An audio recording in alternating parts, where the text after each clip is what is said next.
It was a lovely fall day in second grade.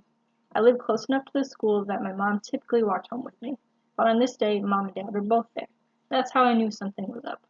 As we walked home, I questioned them until finally they confessed what was wrong. They told me that my cat had died.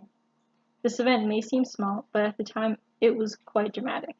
In hindsight, there are many lessons to take away from such an incident. In the next few minutes, I will discuss how tragedy, whether big or small, can affect our lives. These effects include learning how to grieve, appreciating the positives in life, and forming stronger bonds with others. This unexpected news taught me what it was like to grieve over the course of a walk home.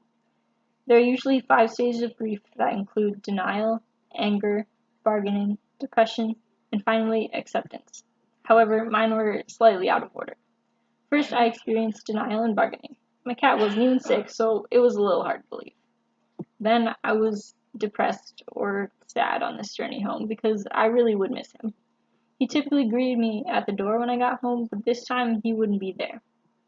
Although, once we reached the part of the walk where we crossed the street to get to our house, I was already feeling a little better. It was such a nice day outside that I realized everything really would be okay.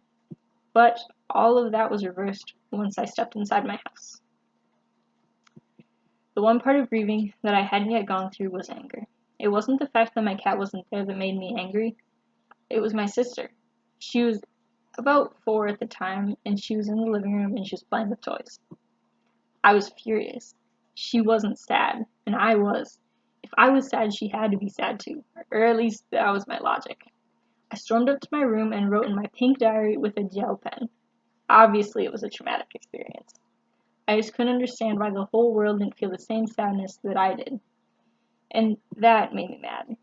After I got all my little thoughts out on paper, I took a nap, and then I went and ate some chips, and everything was okay again.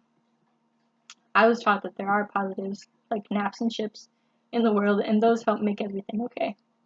The importance of naps was definitely proven to me, as was the importance of comfort food, and eventually I even learned to appreciate that my sister wasn't sad like me.